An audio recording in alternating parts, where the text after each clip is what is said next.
Hi, I'm Joan Jerkovich, your board-certified life coach, here to answer your questions. And actually, this was a question that I wanted to put up because it was an exact discussion that I had on a Facebook page that I'm a part of. And we had 90 to 100 comments running back and forth. Very intellectual people. It's a bit of a spiritual site, so this was very respectfully tackled, but this young lady was talking to all of us and asking for advice about this very thing.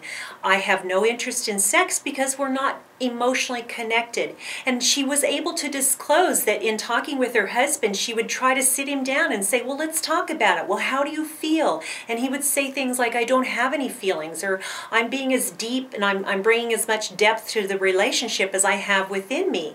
And it didn't seem that they had a bad relationship, but you know, it was interesting because I was able to put my things in and other people were able to put advice in. But a lot of what we kind of were able to talk to her about was, trying to make this connection, as best they can. But sometimes, a friend of mine told me one time, don't try to get a sandwich out of a pop machine. And maybe he's just a pop machine and she's never going to get the sandwich out of him. And one of them had, I think, a very good point of saying men are different. Men don't always have these emotional connections like we might be looking for.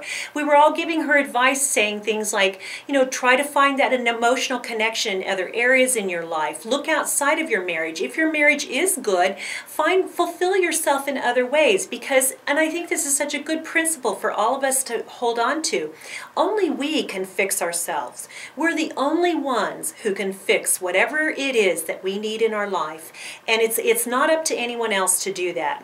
And I'm sure she sounds like she still loves her husband, so for her this was a good option, is take care of herself.